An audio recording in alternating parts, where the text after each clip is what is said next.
साधो यह दो गलों का देश, साधो यह दो गलों का देश।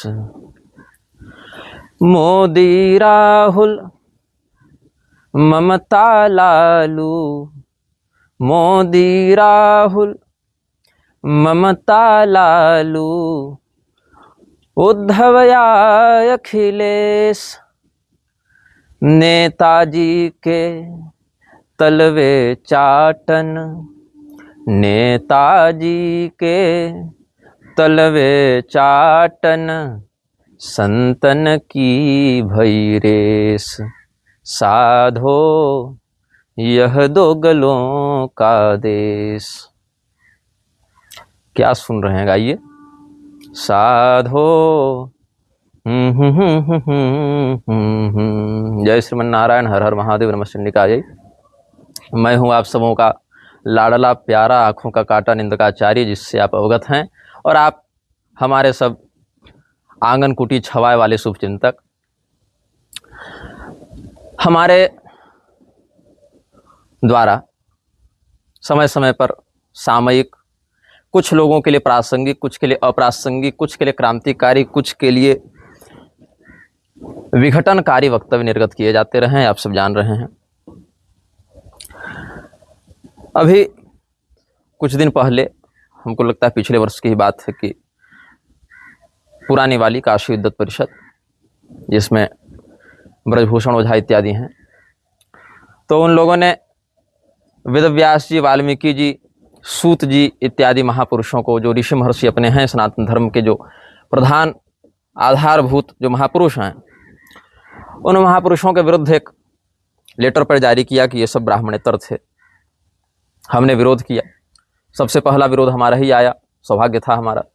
उसमें जटा वाले गुरु जी और रमाकांत पांडे जी, सबका नाम उन्होंने अपनी मन मर्जी से डाल दिया था, जबकि ये लोग वहाँ थे नहीं और उनकी सम्मति थी नहीं। बाद में उसी लेटर पैड को थोड़ा बहुत परिवर्तित करते हुए फिर से परिषद ने निर्गत किया, और हमने ब्रह्म राक्षस, लतखोर ब्रह्म राक्षस शब्द का प्रयोग इनके लिए किया था।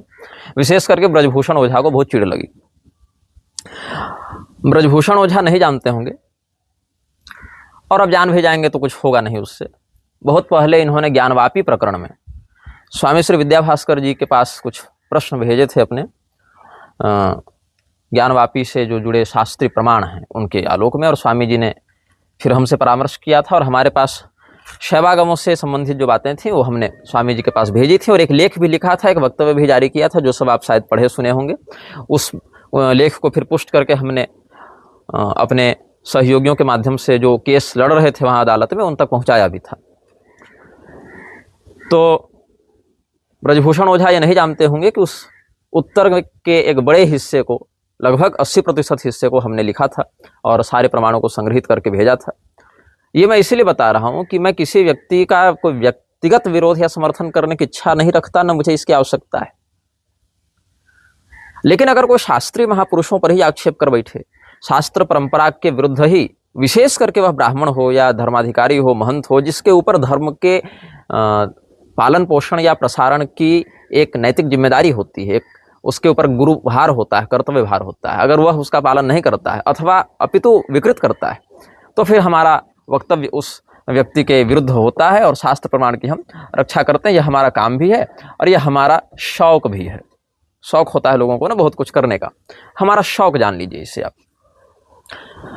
तो भगवान मनु कहते हैं कि आलस्यादन्न दोषाच मृत्यु विप्रान जिघांसति। ब्राह्मण मरता नहीं। ब्राह्मण क्यों नहीं मरता? क्योंकि मरने के बाद उसका पुनर्जन्म हो जाए, ये ब्राह्मण के लिए कलंक की बात है। ब्राह्मणस्य ही देहोयम क्षुद्र कामाय नेष्यते और प्रत्यानंत सुखाय च। मरने के बाद अनंत सुख के लिए। अब अनंत सुख तो पुनर्जन्म से होगा नहीं, अनंत सुख तो मोक्ष से ही संभव है। अब मोक्ष की परिभाषा अलग अलग दर्शन संप्रदाय में अलग हो सकती है, किंतु पुनर्जन्म का राहित्य मोक्ष के रूप में हम समझते हैं। और सरलतम भाषा में कहें तो कर्म प्रारब्ध का ऐसा नाश जो पुनः भोगने के लिए शरीर लेने पर बाध्य न करे, वह मोक्ष है। तो ब्राह्मण का पुनर्जन्म हो जाए तो कलंक की बात है, चाहे हम हों, आप हो, कोई हो। और पुनर्जन्म अगर अवतार के रूप में किसी कार्य को संपादित करने के लिए हो रहा है तो अच्छी बात है, क्योंकि उसमें आप बंधे नहीं हैं, एक काम करने आए हैं, काम करके जाएंगे। लेकिन यहाँ पर अगर कर्म प्रारब्ध को भोगने के लिए सुख या दुख जो भी हो, पाप या पुण्य जो भी हो, अगर हो रहा है तो दुख की बात है। तो ब्राह्मण का मोक्ष होना चाहिए, ब्राह्मण की मृत्यु नहीं होनी चाहिए। तात्पर्य है कि ध्रुवम जन्म मृतस्य च, ये ब्राह्मण के ऊपर नहीं होना चाहिए, लेकिन हो जाता है। क्यों? तो वेदों के अनभ्यास से, अनाचार से ये सब बातें हैं। तो उसमें कहते हैं आलस्यादन्न दोषाच मृत्यु विप्रान जिघांसति।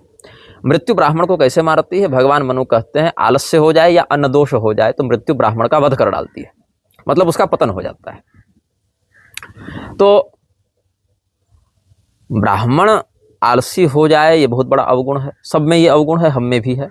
और हम निरंतर अपने उस अवगुण को दूर करके सद्गुणों के अधिग्रहण का प्रयास करते हैं। पूरी के शंकराचार्य जी भी कहते हैं कि ब्राह्मण अगर प्रमादी ना हो, ब्राह्मण अगर प्रमाद छोड़ दे तब तो क्या गजब कर दे। और अच्छी बात है, यह शास्त्रोक्त और अनुभूत बात है उनकी। और अन्न दोष ब्राह्मणों में बहुत अधिक व्याप्त है। ब्राह्मणों की यह स्थिति हो गई है कि तंबाकू दबा के मंत्र पढ़ेंगे, लघुशंका करने जाएंगे तो लिंग प्रक्षालन तक नहीं करेंगे। तो इन बातों से उनका जो ब्रह्मतेज है, संध्या गायत्री का तो लोप हो ही गया है। और ब्याह के पहले उनका जनेऊ नहीं होगा, क्योंकि उनकी परंपरा बन गई, पता नहीं किस कुबुद्धि ने उनके वंश में परंपरा डाल दी। तो इन सभी क्रमवार विकृतियों से ब्राह्मणों का जो तेज होना चाहिए जैसा, वह नहीं हो पाता। और चापलूसी अलग से है। जहाँ भी थोड़े सम्मान की प्राप्ति हो, जहाँ भी थोड़े से यश की प्राप्ति हो या धन की प्राप्ति ब्राह्मण को लगने लगे, या ब्राह्मण अधिकाधिक उसी को परमात्मा घोषित करने पर तुल जाते हैं। चाहे वो आप नेताओं के संदर्भ में देख लें, या किसी पीठाधीश्वर के संदर्भ में देख लें, या और किसी रोजगार वाले विषय में देख लें, वो विषय बदल सकता है लेकिन लक्षण वही रहता है, शैली वही रहती है।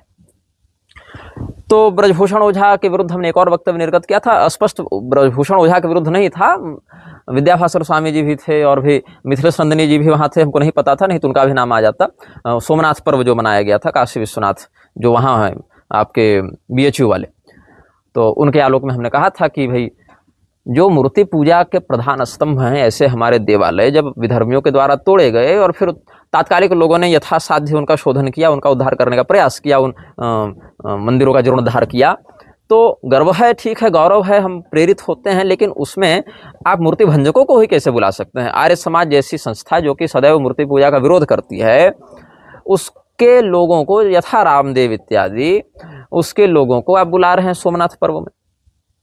और बनारस में, काशी में आपको कोई पारंपरिक शैवागम या धर्मशास्त्र का वेत्ता नहीं मिला। वहां पर एक सिंहासन है शैवों का, या जंगमवाड़ी चले जाते हैं, वहां से किसी सामान्य विद्यार्थियों को भी अगर आप उठा लेते तो रामदेव को 10 बार हराता वो शैव धर्मशास्त्र के विषय में। लेकिन आपसे उतना नहीं हो पाया, क्योंकि आपको सोमनाथ पर गर्व नहीं करना, तो आपको रामदेव का इलिजिटिमेट ऑफ स्प्रिंग दिखाना था अपने आप को, और वहां से आपको कुछ लाभ की आशा थी। और यह प्रवृत्ति आपको आज इस पतन के कगार पर पहुंचा दी है। तो बाद में स्वामी विद्याभास्कर जी से किसी संवाद के माध्यम को पता चला कि ओझा जी वहाँ आए थे, और ओझा जी जब वहाँ जा रहे थे तो वहाँ की ही एक शुभचिंतक ने हमें सूचना दी थी कि आज जा रहे हैं स्वामी जी से आपकी शिकायत करने। ये तो हमने कहा अच्छा ठीक है, स्वामी जी के पास अपनी बात रखें, वो बाद में जो हमारा पक्ष होगा सो हम भी स्वामी जी के सामने रख देंगे। तो हमने कहा स्वामी जी को, और एक ऑडियो भी हमने ओझा जी के लिए बनाकर भेजा था कि भाई आप कहते हैं कि सरकारी नौकरी है इसीलिए हम विरोध नहीं करते अधर्मियों का, तो जहाँ कोई नौकरी की बात नहीं वहाँ भी तो आप अधर्मियों का पक्ष लेते हैं। और रही बात नौकरी की बात, तो नौकर व्यक्ति को तो फिर ज़्यादा बोलना नहीं चाहिए। जब आपके मालिक ही हमसे गाली सुन रहे हैं तो नौकर कहाँ फिर बचेगा, है ना। तो उनको और बुरा लगा। खैर, अगर कोई व्यक्ति आपका विरोध कर रहा है, आवश्यक नहीं कि वह आपका शत्रु ही हो, वह शुभचिंतक भी हो सकता है। और जो व्यक्ति आपकी प्रशंसा कर रहा है, आवश्यक नहीं वह मित्र ही हो, वह शत्रु भी हो सकता है। तो इसीलिए कहा गया सत्पुरुषों के द्वारा अगर तिरस्कार भी प्राप्त हो रहा हो, वरम विरोधोपि समम महात्म भी, तो श्रेष्ठ व्यक्ति से किया गया विरोध और उनसे प्राप्त होने वाला तिरस्कार भी अच्छा होता है, कल्याणकारी होता है। क्रोधोपि देवस्य वरेण तुल्य। ऋषि महर्षि शाप देते थे, भगवान क्रोध करते थे। मैं ऋषि महर्षि भगवान नहीं हूं, और न मैं ये कह रहा हूं कि मैं उनसे श्रेष्ठ हूं या कनिष्ठ हूं, मैं ये नहीं कह रहा हूं। मैं ये कह रहा हूं कि सदैव किया जाने वाला क्रोध, सदैव किए जाने वाले विरोध में शत्रुता नहीं होती है, ईर्ष्या नहीं होती है, चिंता और करुणा भी हो सकती है। ये बताने का मैं प्रयास कर रहा हूं। अब बताइए, इतने प्रतिष्ठा को प्राप्त करने के बाद, इतने अच्छे पदों पर पहुंचने के बाद, इतना पढ़ने लिखने के बाद, क्या छीछा लेदर करा रहे हैं समाज में, और केवल आप अपनी करा रहे हैं ऐसी बात नहीं, आपके बहाने धर्मशास्त्र के अध्येता या अन्य जो ब्राह्मण हैं वो भी 10 जगह गाली सुनेंगे। नेताओं के प्रमाद के कारण और नेताओं की इन्हीं चापलूसों के प्रमाद के कारण एक सामान्य शास्त्रीय जीवन जीने वाला ब्राह्मण भी चोर हो, पाखंडी हो, ढोंगी हो, इस प्रकार के शब्दों से तिरस्कृत होकर अपमानित होता है, और उससे हमें कष्ट होता है। तब आप सबों का हम विरोध उन बिंदुओं में करते हैं। लेकिन क्या है, यह 2 गलों का देश सुनता नहीं। और मेरी न सुनो मुझे कोई ज़्यादा निराशा भी नहीं है, क्योंकि भगवान वेदव्यास जी ही निराश हो चुके। कहते हैं कि ऊर्ध्वबाहुं विरम्येष न च कश्चित् शृणोति मे धर्मादर्थस्य कामस्य स्वकिमर्थं न सेव्यते। तो वो तो दोनों हाथ उठाकर चिल्ला करके लोगों को सतर्क कर रहे थे, और जिसको नहीं मानना था वो तब भी नहीं माना। तो हमारी कौन सी सुन लोगे तुम? भगवान गए दुर्योधन को समझाना, कहता उठा के इस ग्वाले को जेल में डाल दो। हनुमान जी गए रावण को समझाना, कहता इस बंदर की पूंछ में आग लगा दो। तो दधीचि मुनि दक्ष प्रजापति को समझाने गए तो कहे इस भीख मंगे को मेरे महल से निकाल दो। तो जब ऐसे महापुरुष भी दुर्बुद्धियों को समझाने में पूरी अपनी प्रतिभा का विनियोग करने के बाद भी भवितव्यता के कारण सफल नहीं होते दिखाई पड़ते हैं, मैं भगवान के सामर्थ्य की बात नहीं कर रहा, मैं भवितव्यता की बात कर रहा हूं। तो हम बोल दें और आप समझ जाएं तब तो चमत्कार ही जानिए फिर। तो मैं इसलिए नहीं बोलता हूं कि आप समझ जाएं या आप सुधर जाएं, वो आप सुधरें समझें, इसमें तो आप ही का सद्गुण है, इसमें हमारी कोई प्रतिभा नहीं कि हमने सुधार दिया, हमने आपको समझा दिया, ऐसा कुछ नहीं है। अगर आप सुधर रहे हैं या बातों को समझ रहे हैं तो ये तो आपका सद्गुण है। हम इसीलिए बोल रहे हैं ताकि यमराज के सामने जब हमारा बही खाता चित्रगुप्त भगवान खोलें तो उसमें हम ये ना कहें कि भाई हम कर सकते थे और नहीं किया। इस बात में हम अपने भाव को कई बार आपके समक्ष कह चुके हैं। तो आज जो ब्रजभूषण ओझा यहाँ से इतना पैसा ले लिया, यहाँ प्रदर्शन के नाम से इतनी घूसखोरी कर ली, तो इतना जजमानों से ले लिया, तो यहाँ नियुक्ति के नाम पर इतना ले लिया, ये बहुत छोटा सा एक घोटाला है। ये तो झींगा भी नहीं है, अभी तो बड़े बड़े शार्क व्हेल पड़े हुए हैं। ये तो बहुत निचले स्तर के घोटालेबाज हैं ये लोग। असली घोटाले तो कुलपति के स्तर पर होते हैं। कुलपतियों की नियुक्ति में भी कितने कुछ प्रपंच होते हैं। आरएसएस का कृपा पात्र पहले आपको बनना पड़ता है, मोदी जी के तलवे चाट चाट कर गोरे करने पड़ते हैं, वो व्यवस्थाएं हैं। फिर सनातन धर्म के जो मौलिक सिद्धांत हैं, जैसे वेदाधिकार, जैसे स्त्री उपनयन संन्यासाधिकार इत्यादि में आर्य समाजी भाषा बोलनी पड़ती है, तब जाकर आप कहीं कुलपति बन पाते हैं। और अगर कदाचित आप ऐसे पदों पर पहुंचकर भी सनातन शास्त्रीय सिद्धांत का प्रतिपादन करने लग जाते हैं तो आपको ऊपर से दबाव आने लगता है। अच्छा, वस्तुतः ये दबाव ऊपर से नहीं होता, ये तो बौद्धिकता के निम्नतम स्तर पर खड़े लोग दबाव डालते हैं, लेकिन कह देते हैं ऊपर से दबाव आया है। तो ब्रजभूषण ओझा ने जो किया है वो कोई बहुत बड़ा स्तर नहीं है घोटाले का। वो तो बहुत एक, मतलब आप कहें सुपरमार्केट के सामने पान का ठेला कोई लगा ले, गुमटी लगा ले, उस स्तर का वो काम है। यहाँ तो लाखों की बात है, बात जहाँ करोड़ों की होती है वो सब घोटाले सामने आते भी नहीं, क्योंकि ऐसे घोटाले सीधे पीएमओ और ministry of human resources and education ministry ये सब से संचालित होते हैं। तो कहाँ वहाँ तक पहुँच होगी? पुलिस प्रशासन, थानेदार तो रोज सलाम दागेगा इन लोगों को ना, वो कहाँ से इसकी जांच करेगा? अब एक अभी घटना ये घटित हुई थी, पंडित राज की उपाधि मिली थी ब्रजभूषण ओझा को। व्याकरण के तो विद्वान हैं ही, और पांडित्य उनमें व्याकरण के सूत्रों की व्याख्या में है भी। तो पुष्पा दीक्षित जी जो पाणिनीय शोध संस्थान चलाती हैं, उनका इस मामले में एक अद्वितीय स्थान है, जो विशेष करके पाणिनीय व्याकरण में उनका एक विशेष स्थान है। उनकी एक प्रतिष्ठा विद्वत समाज में देखी जाती है, और शिक्षा के क्षेत्र में हमने यशोवर्धन सम्मान भी उनको निवेदित किया था कुछ वर्ष पूर्व। तो लेकिन एक बात से हमें निराशा हुई कि उन्होंने पंडित राज सम्मान जो ब्रजभूषण ओझा को दिया। ठीक है, व्याकरण में उनकी अच्छी गति है, लेकिन जो केवल पत्र पंडित होते हैं, पत्र पंडितों के आचरण से समाज भ्रांत हो जाता है। पोथी पढ़ लिए, पन्ना पलट लिए और उसके तात्पर्य का अवगाहन नहीं किए तो ये शोभनीय बात नहीं। जैसे एक मैं वक्तव्य देख रहा था, मेरे छोटे भाई ने दिखाया कि ब्रजभूषण ओझा उसमें कह रहे हैं कि जितने पहले के हुए नागेश भट्ट इत्यादि सबको भूल जाओ, सबको हटा दो, केवल माता जी मतलब पुष्पा दीक्षित जी की ही प्रतिष्ठा हो। तो ये देखिए उचित बात नहीं है। पुष्पा दीक्षित माता जी का जो परिश्रम है व्याकरण के क्षेत्र में, या बच्चों को पढ़ाने के प्रति जो समर्पण है और जिस करुणा और वात्सल्य से वो पढ़ाती हैं, वो समर्पण तो खैर दुर्लभ है, वो सब कर नहीं सकते। उनका एक अलग वो तपोबल है उनका। और ये नहीं मैं कह रहा हूँ कि केवल उस मामले में, मतलब मैं उनके घर 2-3 बार गया हूँ। उनके घर मतलब घर में ही वो पढ़ाती हैं, तो बिलासपुर में मैं गया हूँ उनके संस्थान में 2-3 बार। और उनके जो संस्थान में बच्चे हैं उनको दिन भर पढ़ाती हैं। मतलब ऐसा नहीं कि क्लास का कोई टाइम हो, ऐसा जब उनको जिस प्रकार भाव पढ़ाती हैं, बच्चे पढ़ते हैं। उस उम्र में भी घर का सारा काम करना, पति सेवा करना, बच्चों का पालन पोषण करना, विद्यार्थियों का, फिर पढ़ना, पढ़ाना, अपने भी पढ़ना अन्य विषयों को, और लिखना। मतलब एक 80-82 साल की उम्र में ये करना, वो बिना उनके ऊपर पूर्वाचार्यों की कृपा के संभव नहीं है। अगर वो ये कहें या उनके समर्थक ये कहें कि माता जी की अपनी प्रतिभा है, अपनी प्रतिभा भी कुछ होती है, पूर्वजन्मार्जिता विद्या के आधार पर होती है, लेकिन बिना पूर्वाचार्यों के अनुग्रह के या बिना ऋषियों की कृपा के ऐसा संभव नहीं है। मानवीय शरीर या बुद्धि की एक सीमा होती है। अगर हम ऐसा कहते कि जिस बीज को भगवान महादेव के डमरू से भगवान पाणिनि ने प्राप्त किया और उसको खाद पानी महर्षि कात्यायन, पतंजलि जैसे आचार्यों ने दिया, और समयानुसार उसी वृक्ष को और बड़ा करने में हमारे भट्टोजी दीक्षित हों, हमारे नागेश भट्ट हों और अन्य विद्वानों ने उसको और अधिक प्रवर्धित किया, उसी महत व्याकरण वृक्ष का सुमधुर और सुग्राह्य परिपक्व फल अल्प प्रयत्न और अधिकाधिक परिणाम के साथ पुष्पा दीक्षित माता जी ने पौष्टिक प्रक्रिया के माध्यम से हमारे सामने उपलब्ध कराया है। तो क्या ये गौरवान्वित करने वाला विषय नहीं होता? ये होना चाहिए था, ये कहना था ब्रजभूषण ओझा को, या माता जी को ऐसा ही चिंतन करना चाहिए, या उनके समर्थकों को ऐसी भावना लानी चाहिए, हमारा कथन है।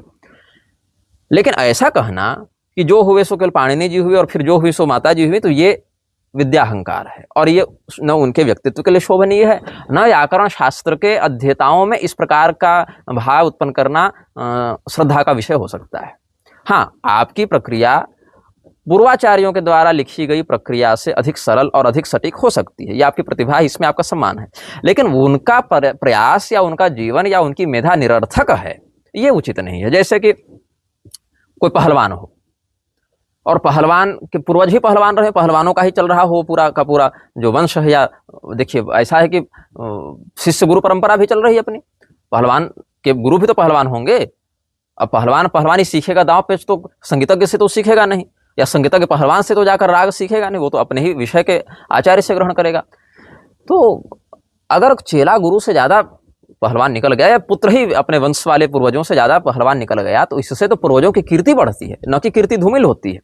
तो माता जी की जो वैयाकरणगत प्रतिभा है, व्याकरणगत प्रतिभा, वैयाकरणीय प्रतिभा जो है, तो उससे तो पूर्वाचार्यों की कीर्ति बढ़ेगी कि हमने जो परिश्रम किया, आगे वाली पीढ़ी और अच्छे से उस परिश्रम को अधिक सार्थक और सुगम सर्वग्राही प्रारूप में फैला रही है। तो ये कहना मेरी दृष्टिकोण में अधिक विनम्र, अधिक सराहनीय, अधिक उदार और अधिक अनुकरणीय है। लेकिन नहीं कहा ब्रजभूषण ओझा जी ने, उन्होंने तो जैसे रामभद्राचार्य की वृत्ति है ना कि हम पैदा हो गए तब व्यास और वाल्मीकि को कौन पढ़े, ये कह देते हैं वो कि मैं तो सभी ऋषि महर्षियों से ज़्यादा विलक्षण लिखता हूँ, या उनके समर्थक मंच पर उनके सामने कहते हैं कि वेद व्यास जी वाल्मीकि जी को पढ़ने की आवश्यकता नहीं, केवल हमारे जगत गुरु जी को पढ़ो। तो ये वृत्ति जो है दंभाहंकार विद्याहंकार की वृत्ति, ऐसे ही कुछ दयानंद सरस्वती वाले में भी देखने को मिलती है। ये एक मोनोपोली है, ये एक मनोवृत्ति है, और जो अच्छी बात नहीं है। तो इसलिए मैंने कहा कि अगर मैं कुछ विरोध करता हूं तो वो विरोध इसलिए नहीं करता हूं कि मैं आपसे चिढ़ रहा हूं, इसलिए नहीं करता हूं कि मैं आपके शत्रुओं से पैसा खाकर बैठा हूं। सत्य ही है कि आप अपने सुख दुख के उपभोक्ता स्वकर्मानुसार स्वयं हैं। मैं भी यथावत अपने सुख दुख का उपभोक्ता स्वकर्मानुसार स्वयं हूं।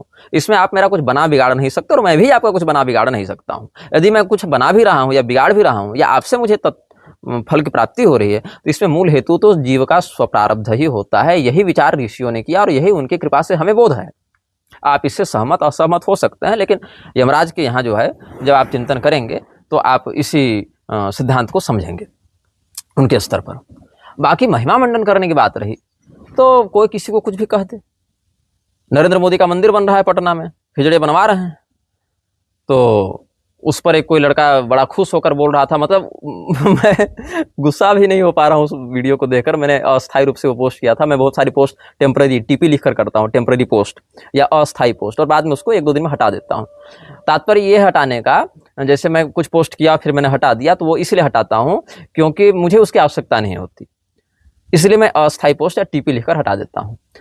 अगर आपको वह पोस्ट काम की लगती है तो आप स्क्रीनशॉट रखिए, डाउनलोड करके रखिए। मुझे आवश्यकता नहीं, मैं हटा देता हूं, क्योंकि मैं अपने टाइमलाइन पर वही अस्थायी रखता हूं जिसको मैंने अपने काम में आगे आ जाए इस भाव से लिखा हो, या बोला हो, वक्तव्य हो, या इंटरव्यू हो, या कोई ऐसा लेख हो, तो मेरे काम में बाद में आ सके तो मैं सुरक्षित रखता हूं। आपके काम का लगे तो आप स्क्रीनशॉट रख लीजिए और फिर मैं उसको हटा देता हूँ अगर अस्थायी पोस्ट है तो। मैंने एक वीडियो डाला था, आधा मिनट का था, वो लड़का बड़ा खुश होकर कह रहा है कि भगवान श्री नरेंद्र मंदिर की अनुमति गई है, सब 10 तरह की बातें। इतना प्रसन्न वो लड़का, मुझे दया भी आवे हंसी भी आवे कि मतलब बस रोया नहीं, वो भावातिरेक में ऐसा फंसा हुआ है वो। अब स्वार्थ कहिए, मूर्खता कहिए, बचपना कहिए, मूर्खता ही है, बचपना क्या रहेगा, इतनी समझ होनी चाहिए लोग। तो मैं ये कह रहा था कि चापलूसी किसी की नहीं होनी चाहिए। स्तुति होती है और स्तुति भी स्तुत्य की होती है।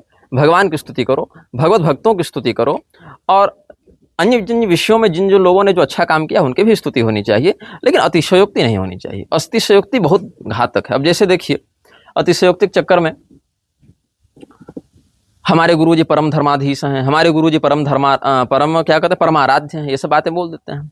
आराध्य भगवान है, गुरु भी आराध्य होते हैं, लेकिन गुरु आराध्य होने का अर्थ ये नहीं कि परम आराध्य हो गए, वह शिष्य के लिए आराध्य हैं, और आराध्य गुरु तत्व के रूप में है, न कि शरीर के रूप में। गुरु तत्व के रूप में आराध्य है ना, शरीर के रूप में तो आराध्य है नहीं। और गुरु तत्व के रूप में अगर आराध्य हैं तो शंकराचार्य बनने से पहले भी तो अभिमुक्तेश्वरानंद सरस्वती जी ने बहुतों को दीक्षा दी ही थी, तो उस समय तो परमाराध्य नहीं लगा रहे थे। और कहे शंकराचार्य बनने के कारण परमाराध्य हो गए, तो उनके गुरुजी भी तो शंकराचार्य के पद पर थे, उनके नाम के आगे तो कभी परमाराध्य या परम धर्माधीश ऐसा हमने नहीं सुना। हाँ, एक परम धर्म संसद के नाम से लगाते थे, तो परम धर्म संसदाधीश ऐसा लिखते उस एनजीओ ट्रस्ट संस्था के नाम से, तो समझ में बात आती, लेकिन ऐसा नहीं था, वैयक्तिक पहचान हो गई। और परम धर्माधीश का हाल तो ये है कि शंकराचार्य के रूप में अभिषिक्त होने के बाद भी कह देते हैं कि शूद्र वर्ण के पास समय नहीं था, धन नहीं था, इसलिए वेद नहीं पढ़ सके, जो कि स्पष्ट रूप से आप शांकर सिद्धांत छोड़िए, अन्य किसी भी आस्तिक सिद्धांत की बात करेंगे तो कहेगा कि आप गलत बोल रहे हैं। कह देते हैं सीधे सीधे कि आदि पुरुष शब्द कहीं है ही नहीं धर्मशास्त्रों में, जबकि भागवत महापुराण में सैकड़ों जगह आदि पुरुष शब्द है। भगवान श्री रामचंद्र जी का ही 108 नाम पढ़िए, वहीं आदि पुरुष महापुरुष ये सब शब्द आए हैं। तो बहुत छोटी छोटी गलतियां कर देते हैं। और ये भी नहीं, अगर नहीं जान रहे हैं किसी विषय को तो कहिए कि मुझे नहीं पता है। मेरे पास भी 50 प्रश्न आते हैं, तो क्या मैं सब जानता हूँ, सब बताता हूँ? नहीं, कहता हूँ कि मैं नहीं जानता, या मैं पूछ कर बताऊंगा, या ये प्रश्न का उत्तर अभी मेरे पास नहीं है, या हमें अभी तक पढ़ने को नहीं मिला है, या जब मिलेगा तो बताऊंगा। ऐसी बातें भी कहते हैं हम लोग। ये थोड़े कहते हैं कि अपने मन से कुछ बता दो, लेकिन यहाँ क्या है कि एक भाव है, वही विद्याहंकार, पदाहंकार, लोकेशणा, प्रभुता पाए काय मदनाहि, कि हम ही जो हैं सो हैं। तो इसका दुष्परिणाम क्या होता है कि आप अपने वैयक्तिक ईगो को, सम्मान को सबसे ऊपर रखते हैं, ऋषियों से ऊपर रखते हैं, देवताओं से ऊपर रखते हैं, है ना। जैसे अच्छा, चेले भी उसी प्रकार के हैं, चेले भी कोई कम थोड़े हैं। जैसे लोग कहते हैं शंकराचार्य का अनुसरण करो, ठीक है करेंगे भैया। अभी मैं ज्योतिष पीठ की बात कर लूं, स्वामी अभिमुक्तेश्वरानंद सरस्वती जी को जाना था, कहीं खाटू श्याम मंदिर की प्रतिष्ठा थी या कुछ उद्घाटन था, वहां जा रहे थे, तो उन्होंने गूगल में सर्च किया कि खाटू श्याम की महिमा के विषय में कुछ पूछा होगा, लिखा होगा, तो एआई ने हमारा संदर्भ देखा कि निग्रहाचार्य के अनुसार ऐसा ऐसा है। तो उन्होंने मेरे व्हाट्सएप पर मैसेज किया, वो मैसेज मेरे पास है अभी व्हाट्सएप पर, कि ये वो जो एआई का जो रिस्पॉन्स था वो उन्होंने मुझे भेजा।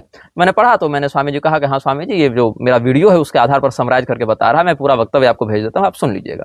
तो उन्होंने परामर्श किया और मैंने उनको अपने बुद्धि की सीमा में परामर्श दिया, फिर उन्होंने जाकर जो कहा होगा सो कहा होगा। तो ये क्यों उन्होंने किया? क्योंकि उनको कहीं बोध था कि वो इस विषय में पूरा नहीं जान रहे या और अच्छे से जानना चाहते हैं। ये स्वीकार्यता तो थी उस स्थिति में। या हमने किसी प्रसंग में उनको गर्भाशोत्तरी न्याय के बारे में कहा, तो उन्होंने पूछा ये क्या होता है, तो गर्भाशोत्तरी न्याय के विषय में हमने उनको एक 10-15 मिनट का ऑडियो बनाकर भेजा, तो उन्होंने धन्यवाद कहा। तो क्यों उन्होंने पूछा? वो तो कह सकते थे कि अच्छा, ये भी नहीं कि हम नहीं जानो, हम ही से पूछना क्या जरूरी था, और भी किसी से पूछ लेते, अपने ही मठ के किसी व्यक्ति से पूछ लेते, गूगल से ही पूछ लेते, मान लीजिए उत्तर तो मिल ही जाता। या एक बार ऐसे ही मुरारी का जो प्रकरण था, विश्वनाथ मंदिर में घुस गया था ना, तो उस समय भी उनको कोई साक्षात्कार देना था, तो काशी जाने से पहले उन्होंने मुझे मैसेज किया था कि कल मीडिया प्रेस कॉन्फ्रेंस है, तो उसमें क्या क्या बोलना चाहिए, क्या क्या प्रमाण है, थोड़ा और हमको भेजिएगा। हमने भेजा भी था। तो ये क्यों था? अच्छा, इस विषय में अभी तक हमने सार्वजनिक कहीं कहा नहीं। यदि हमको नाम लूटना होता तो हम कहते ना कि देखो शंकराचार्य हमसे पूछकर बात कर रहे हैं, तो हमने तो ऐसा कुछ अभी तक नहीं कहा था। ये बात, ये सारे चैट मेरे पास उनके व्यक्तिगत नंबर से व्हाट्सएप पर सुरक्षित है। या उन्होंने भी ये नहीं कहा कि हम सब जानते हैं, उन्होंने भी जहां उनको लगा कि पूछना चाहिए वहां पूछा। हाँ, लेकिन बात कहाँ टकराती है, जहां पर सार्वजनिक रूप से आप कभी भी गलती नहीं मानेंगे। जैसे मनुस्मृति का सुदृश्य तो जुगुप्सितम में अभिप्सितम उन्होंने टीवी चैनल पर कहा, हमने वो भी इंटरव्यू देखा नहीं था, तो एक हमारे पुरातन विरोधी हैं अपने दृष्टिकोण से, सन्मार्ग वाले प्रोफेसर पंत, उन्होंने लिखा था अपने फेसबुक पर, तो हमने भेजा स्वामी जी को। तो स्वामी जी ने कहा कि भाई ये जो कह रहे हैं हमारे साधुवाद के पात्र हैं कि उन्होंने हमारी गलती बताई, ये उन्होंने कहा। तो कहा हमने परीक्षा लेने के लिए कहा। अच्छा, आपने परीक्षा लेने के लिए कहा, सुदृश्य तो अभिप्सितम, तो आपको परीक्षा का रिजल्ट भी तो बताना चाहिए ना, कि उस परीक्षा में कितने लोग पास हुए, तो आप लिखते अपने फेसबुक पर या इंटरव्यू देते कि देखो भाई हमने तो परीक्षा लेने के लिए टीवी चैनल पर कह दिया कि सुदृश्यतु अभिप्सितम, ताकि हम पकड़ सकें कितने लोग मेरी गलती पकड़ते हैं। तो सन्मार्ग वाले प्रोफेसर पंत ने या निग्रहाचार्य ने या अन्य अमुक व्यक्ति ने या हमारे ही किसी शिष्य ने पकड़ लिया ये अपराध ये गलती, तो हम उसको धन्यवाद देते हैं और अब सही वाला आपको बताते हैं। तो ये तो उन्होंने किया नहीं। क्यों? सार्वजनिक रूप से शंकराचार्य भी कहीं गलत हो सकते हैं, छवि न बन जाए। ये सब में है। पूरी शंकराचार्य यही कारण है कि आज तक सबरी जी को ब्राह्मणी नहीं मानेंगे, चाहे शास्त्र 50 श्लोक क्यों न दे दें। ये क्षमा करें, ब्राह्मणी ही मानेंगे, भीलनी नहीं मानेंगे, चाहे शास्त्र 50 श्लोक क्यों न बता दें। अभी तो उन शास्त्रों को ही अप्रामाणिक प्रक्षिप्त या अमान्य कह देंगे उनके चेले या बहुत सारे लोग ऐसे ही। जबकि जिन करपात्री जी के वचनों के आश्रय से वैसा मानने का दावा करते हैं, उन्हीं करपात्री जी ने भूषुंडी रामायण को प्राचीन और प्रामाणिक माना है, लेकिन वहां गुरु जी की बात नहीं मानेंगे। तो तुम किस बात के भाई अनुयायी बन गए? मैं चेलों को कहता हूं, तुम तो गुरु जी से अपने काम का विषय ले रहे हो, अपने मतलब का विषय ले रहे हो। अच्छा सुनो, उसके बाद भी विडंबना क्या है? पूरी शंकराचार्य जी का अनुगमन करते हैं क्या उनके चेले? नहीं। पूरी शंकराचार्य जी कहे 1.25 घंटा भजन करो, करते हैं उनके चेले 1.25 घंटा भजन? जो करते हैं मैं उनको यहीं से उनके भजन को प्रणाम करता हूं, लेकिन जो नहीं करते हैं वो फिर जब मेरा विरोध करने आते हैं गुरु जी के नाम पर, तो ये दोगलापन है कि नहीं? इसलिए मैंने कहा कि साधो यह दोगलों का देश। पूरी शंकराचार्य जी ने कहा 1.25 घंटा भजन करो, चेले करेंगे नहीं। पूरी शंकराचार्य जी ने कह दिया, अच्छा बहुत सारे चेले निर्विकल्पानंद को गरियाते हैं, ऋषिकेश ब्रह्मचारी को कहते हैं कि गलत व्यक्ति है, परिकरों को कहते हैं कि तुम लोग मठ पर कब्जा करके रखे, और छोटे मोटे लोग नहीं, पुलकित शास्त्री जैसे वरिष्ठ लोग, रामशंकर शुक्ल जैसे वरिष्ठ लोग, वो भी परिकरों को लेकर खेद व्यक्त करते हैं। रामदेवानंद सरस्वती जी, उमापीठ वाले, ऐसे लोग, ये नहीं कि कोई छोटा मोटा फेसबुक किया, जो शास्त्र पढ़े हैं, जानते हैं, समझते हैं, ऐसे लोग जो सैकड़ों वर्षों की बात जो है परंपरा की, उसका दावा करते हैं कि हम प्राचीन परंपरा है, प्रामाणिक परंपरा है, स्रोत स्मारत के ध्वजवाहक हैं, ऐसे लोग, वो भी परिकरों से असंतुष्ट हैं। अच्छा, मठ में जो पढ़ा रहे हैं वो भी असंतुष्ट हैं। तो पूरी शंकराचार्य जी तो स्वयं कहते हैं कि हमारे परिकर सब दिव्य अवतार हैं, ये सब सामान्य व्यक्ति नहीं है। तो पूरी शंकराचार्य जी की उस बात को क्यों नहीं मानते हो? तुम कैसे शंकराचार्य जी के अनुगमन में प्रवृत्त हो सकते हो? है ना, अगर सब बात मानना है गुरु जी की, तो सब बात मानने में ये भी तो मानो। और अगर बातें केवल विवेक से फिर मानी जा सकती हैं, सब बात नहीं माननी है, तो सबरी जी और गौतम बुद्ध वाले प्रकरण में शास्त्र की बात मान लो, लेकिन वो भी नहीं मानोगे, है ना। तो ये है यह दोगलों का देश। अब कहोगे कि दोगले तो तुम भी हो, मतलब मेरे बारे में तुम कह सकते हो कि भाई भारत में तुम रहते हो, तुम कहते हो भारत दोगलों का देश है, तो तुम भी दोगले हुए। तो ये मल्लग्राम न्याय पढ़ो। किसी गांव में पहलवानों का गांव अगर हो और उसमें सभी पहलवान हो, ऐसी बात नहीं, पहलवानों से प्रसिद्धि हो उस गांव की, तो उसको मल्लग्राम कहते हैं कि अरे वो तो पहलवानों का गांव है या विद्वानों का गांव है, ठीक है। पंडित ग्राम न्याय, मल्लग्राम न्याय, कि वह विद्वानों का गांव है। विद्वानों के गांव में भी अनपढ़ हो सकते हैं, लेकिन उसकी प्रतिष्ठा, उसकी प्रसिद्धि विद्वानों के कारण है। तो ये प्रसिद्धि जो भारत की, वो दोगलेपन में बढ़ती जा रही, इसीलिए मैंने कहा यह दोगलों का देश। मैं सभी नागरिकों को दोगला नहीं कह रहा हूं, मैं मनोवृत्ति की बात कर रहा हूं कि भारत कैसे दोगलेपन में आगे बढ़ता जा रहा है। जैसे एक दोगलेपन का मैं और उदाहरण दूं, पीएन मिश्रा वकील जो है अभिमुक्तेश्वरानंद सरस्वती जी का इंटरव्यू दे रहा था संदीप देव को, ये कहकर कि अभिमुक्तेश्वरानंद सरस्वती शंकराचार्य क्यों है। उसके विषय में जो प्रमाण थे, तर्क थे, अपनी बातें कहीं, फिर कहा कि ब्राह्मण न भी हो तो स्वरूपानंद सरस्वती जी ने ब्राह्मण मान लिया, गुरु ने ब्राह्मण मान लिया तो ब्राह्मण हो गया। उसके पीछे आधार दिया सत्यकाम जाबाल का। तो हमने कहा ये व्यक्ति मूर्खता कर रहा है, तो भड़क गया। अच्छा, उसी वीडियो में उसने कहा कि जित पावन ब्राह्मण गोमांस खाते हैं, उस पर कोई चर्चा नहीं हुई। उसी वीडियो में उसने ये कहा कि करपात्री स्वामी नकली शंकराचार्यों की फैक्ट्री थे, उस पर कोई एक्शन नहीं लिया गया। तब करपात्री स्वामी के भक्तों के मुंह में विष्ठा जम गई। दही तो जम नहीं सकती, दही तो पवित्र चीज है ना, पवित्र चीज मुंह में जमे तो बुद्धि पवित्र होगी, तुम्हारे मुंह में विष्ठा जम गई। अच्छा, करपात्री स्वामी को कहा कि नकली शंकराचार्य की फैक्ट्री थे, तो शिवांश इत्यादि को कोई आपत्ति नहीं, वो गुरु भाई मानते रहे। ऋषियों की माता को व्यभिचारिणी कह दिया, सत्यकाम की माता को वेश्या के समान बता दिया, नाजायज संतान बता दिया सत्यकाम को, तब भी शांकरों को कोई आपत्ति नहीं हुई। अभी तो शांकर जो संतोष पंथ इत्यादि, वो हमें ललकार ले कि अब हिम्मत हो तो निग्रहाचार्य भागवतानंद विरोध करे, और हमने विरोध किया तो फिर पलट कर ये भी अच्छा काम किया, सराहना करने नहीं आए। ये दोगलापन होता है। तो यह दोगलों का देश। फिर बात हुई हमारे मीडिया प्रभारी से, बात हुई संदीप देव की कि भाई बात होगी, तो उसमें चर्चाएं चली। हमारे मीडिया प्रभारी ने कहा शास्त्रार्थ कैसे होगा, सामने वाला बात मानेगा ही नहीं। तो बोले आदि शंकराचार्य जी तो शास्त्रार्थ करते थे ना। तो भैया तब मेरे मीडिया प्रभारी ने कहा था कि आदि शंकराचार्य जी के पास माथा काटने की भी व्यवस्था थी, ये भाव था उनका कि अगर कोई न माने बात को और थेथर करने लगे तो दंड की भी व्यवस्था थी, ये कहने का तात्पर्य था। उसी बात को मुद्दा बनाकर कहने लगा कि मुड़ी कटवा कह दिया। अरे भैया, बोलचाल की सामान्य भाषा में कहा कि अगर शास्त्रार्थ में कोई तर्क से माने तो तर्क से हारता था, तो स्वीकार करता था कि हम गलत हैं, शिष्य बनेंगे आपके। और कोई थेथर ही करे तो फिर उसके लिए दंड की व्यवस्था थी, तो माथा काट देते थे, कटवा देते थे, या जो भी आदेश देने वाला भी मतलब है ना कि काट दिया, मतलब अपने हाथ से ना काटा, अपने सेवक को कह दिया, अधिकृत राजा को। तो सुधनवा की सेना चलती थी, उस पर इसने कह दिया कि पैगंबर के समान मुड़ी कटवा कह दिया। बताओ। अच्छा, स्वयं 3-4 दिन पहले अमन चोपड़ा वाले विषय में कह रहा था कि आदि शंकराचार्य जी माथा सुधनवा ने माथा काट दिया था उनके कहने पर करकच का पालिक का। तभी इस दोगले को समझ में नहीं आया कि क्या कह रहा है। तब फिर हमने जब विरोध किया तो फिर हमारे विरुद्ध लंबी चौड़ी गालियों वाला लेख लिखने लगा ये मूर्ख। और आदि शंकराचार्य जी का अपमान हो गया तो इसे माथा काट देना चाहिए, ठीक है, तो उन्होंने कटवाया। इसलिए स्वरूपानंद अविमुक्तेश्वरानंद सरस्वती जी का अपमान करने वालों को भी दंड मिलना चाहिए। और तू जो 5 साल 6 साल स्वरूपानंद सरस्वती जी को ईसाई मिशनरियों के एजेंट कहता रहा, उसके कारण तुम्हारे साथ क्या किया जाना चाहिए? ये अविमुक्तेश्वरानंद सरस्वती को भी नहीं दिखेगा क्योंकि उनको अवसरवादिता चाहिए, इस मूर्ख को भी नहीं दिखेगा क्योंकि ये तो अंधा है ही ज्ञान की बुद्धि से। शाक द्वीप को शक समझने वाले व्यक्ति की बुद्धि का स्तर आप समझ सकते हैं, ठीक है। अच्छा, ये जिस मधुसूदन ओझा का नाम लेकर आया था, उस व्यक्ति ने भी कह दिया था कि सरयू तो अयोध्या में नहीं, वो तो कहाँ तुर्कमेनिस्तान में है। तो जाओ वहीं सरयू जी तट पर राम जन्मभूमि खोजते, फिर ना कहना पीएन मिश्रा को सरयू तट पर वहां तुर्कमेनिस्तान में राम मंदिर बनवाए फिर। अच्छा, अविमुक्तेश्वरानंद सरस्वती कहते हैं आरएसएस और विहिप का कोई हाथ नहीं था राम मंदिर बनवाने में। और जिस वकील के भरोसे वो कहते हैं, वो वकील खुद कहता है कि आरएसएस का विहिप का हाथ था। ये कहते हैं कि सीजेपी, कॉकरोच जनता पार्टी, ये सब बहुत अच्छा कर रहे हैं, सोमन वांगचुक अच्छा कर रहा है। और वहीं पर इन्हीं के चेले रंजना अग्निहोत्री सार्वजनिक रूप से कहते हैं कि नहीं, ऐसा कुछ नहीं है, प्रधानमंत्री गाली देने वालों के साथ कठोर दंड का व्यवहार किया जाना चाहिए, प्रधानमंत्री अच्छे व्यक्ति हैं। तो कुल मिला के आदि शंकराचार्य छोड़ो, अविमुक्तेश्वरानंद जी के चेले, उनके निकटवर्ती सहयोगी सलाहकार उनकी बात का वैल्यू नहीं कर रहे हैं। तो तुम अमन चोपड़ा से कैसे उम्मीद करते हो? वो तो फिर भी बीजेपी का आदमी है, वो कैसे तुम्हारा समर्थन दे देगा, वो कैसे तुम्हारा साथ दे देगा? ये सोचना चाहिए ना तुमको। तो अब ये बात हो गई कि शास्त्रार्थ होगा ओपीएन मिश्रा वाले विषय में, तो हमने भागा नहीं था मैं शास्त्रार्थ से। आप मेरा वीडियो सुनेंगे, देखेंगे, मैंने कहा था कि होगा, लेकिन निर्णायक कौन होगा और ये कैसे पता चलेगा कि आप किस संप्रदाय की ओर से हैं, क्या जानते हैं? ऐसे व्यक्ति जिनके जनेऊ का ठीक पता नहीं, जिनके शिखा का ठीक पता नहीं, जिनके गोत्र के शाखा सूत्र का उनको ठीक पता नहीं, जो फुल पैंट शर्ट पहने नाचे कूदे घूम रहे हैं, ऐसे लोग धर्मशास्त्र के धर्म के वेत्ता ब्रह्मर्षि बन गए। हम लोग हो गए वर्णशंकर म्लेच्छ। अच्छा, पहले वर्णशंकर कहा, फिर म्लेच्छ कहा इस व्यक्ति ने हमें। और फिर जब आरोप लगाने की बात आई अयोध्या के राजवंश पर, तो कह दिया सागरद्वीपी ब्राह्मण। ये दोगला खुद कहता है कि वो सागरद्वीपी ब्राह्मण है, लेकिन हमारे विरोध में होने पर कह देता है कि ये शकाचार्य है। अच्छा, यहाँ भी अविमुक्तेश्वरानंद सरस्वती की बात नहीं मानता। अविमुक्तेश्वरानंद सरस्वती ने बाद में वीडियो में स्वीकार किया कि सागरद्वीपी भी श्रेष्ठ ब्राह्मण होते हैं। तो कम से कम शंकराचार्य जी की बात मान लो, न तुम स्वरूपानंद सरस्वती जी की बात माने, न सागरद्वीपियों के मामले में तुम अविमुक्तेश्वरानंद सरस्वती की बात माने। रही बात सत्यकाम जावाल इत्यादि की, तो हमने क्या कहा था पीएन मिश्रा को कि तुम जो है जिस भी 4 में से जिस भी पीठ के प्रति तुम्हारी श्रद्धा हो, तो वहां से अपने मत का प्रमाण ले आओ कि तुम जो कह रहे हो वो शंकर सिद्धांत के अनुकूल है। फिर हम सीधे शंकराचार्य से ही बात करेंगे कि आपका ये कथन कैसे आपके सिद्धांत के अनुकूल है।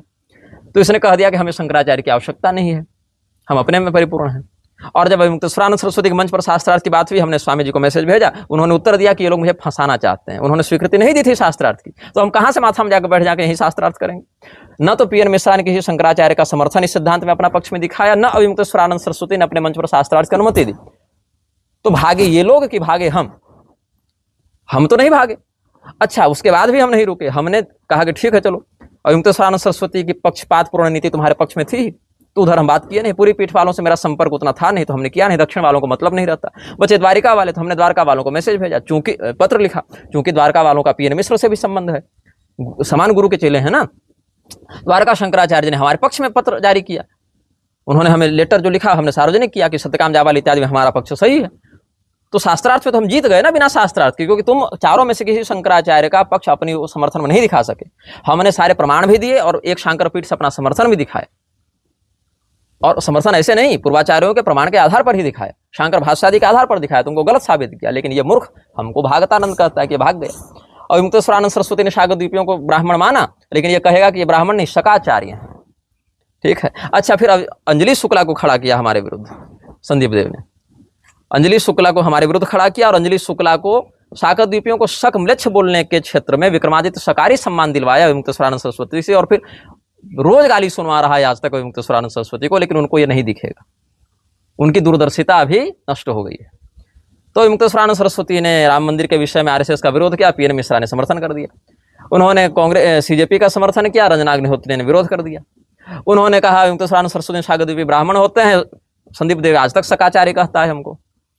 द्वारिका शंकराचार्य ने सत्यकाम वाले प्रकरण में हमारा समर्थन किया, लेकिन ये लोग मानने के लिए तैयार नहीं। स्वरूपानंद सरस्वती जी को ये लोग ईसाई मिशनरियों के एजेंट कहते ही रहे हैं, और और युक्तेश्वरानंद सरस्वती जी को परम धर्माधीश या कह दें तो सर्वोच्च धर्मगुरु कहने के बाद भी ये व्यक्ति कहता है, कैलासा वाला नित्यानंद अपने आप को सुप्रीम पोंटिफ कहता है ऑफ हिंदुइज्म, उसका समर्थन करता है, उसको महापुरुष बताता है। अच्छा, इसके बाद भी इस निर्लज को ये लज्जा नहीं है कि करपात्री स्वामी को नकली शंकराचार्य की फैक्ट्री कहने वाले विषय पर चुप, चित्पावन ब्राह्मण कामरूपी ब्राह्मणों को गोमांस भक्षक कहने वाले विषय पर चुप, और युक्तेश्वरानंद सरस्वती जी ने कभी भूमिहार को सार्वजनिक रूप से ब्राह्मण स्वीकार नहीं किया, हमने स्वीकार किया, लेकिन ये हमें शक मानता है, जबकि युक्तेश्वरानंद सरस्वती शाकद्वीपियों को ब्राह्मण मानते हैं और भूमिहार के विषय में स्पष्ट बोलने से बचते हैं। हमने शाकद्वीपियों को ब्राह्मण बताया, भूमिहार को भी ब्राह्मण हमने माना, लेकिन ये शाकद्वीपियों को ब्राह्मण मानेगा नहीं, केवल भूमिहार को ब्राह्मण मानेगा। मतलब जिसको शंकराचार्य ब्राह्मण मान रहे हैं उसको तुम नहीं मान रहे हो, और जिसको संदिग्ध के रूप में व्यक्त कर रहे हैं उसको तुम मान रहे हो। ये तुम्हारे शांकर संप्रदाय के प्रति निष्ठा है। इसीलिए हमने कहा कि यह दो गलों का देश, ये हाल हो गया है।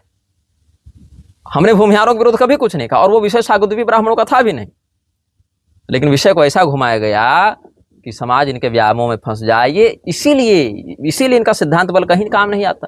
शिवांश का हाल वही देख लो, सत्यकाम जाबाल की माता को व्यभिचारिणी कहा गया तो शिवांश चुप रहा, क्योंकि सत्यकाम की माता का नाम विजयाश्री नहीं था ना। विजयाश्री अगर नाम होता तो पूरी शंकराचार्य का वक्तव्य भी बैन करवा देता हाईकोर्ट जाकर, जबकि पूरी शंकराचार्य ने खुद विजयाश्री से सतर्क किया था लोगों को। वो वीडियो तक बैन करवाया शिवांश ने कि भाई शंकराचार्य होंगे आप अपनी जगह, हम मना नहीं कर रहे, लेकिन हमारी विजयाश्री के खिलाफ आप नहीं बोल सकते हैं।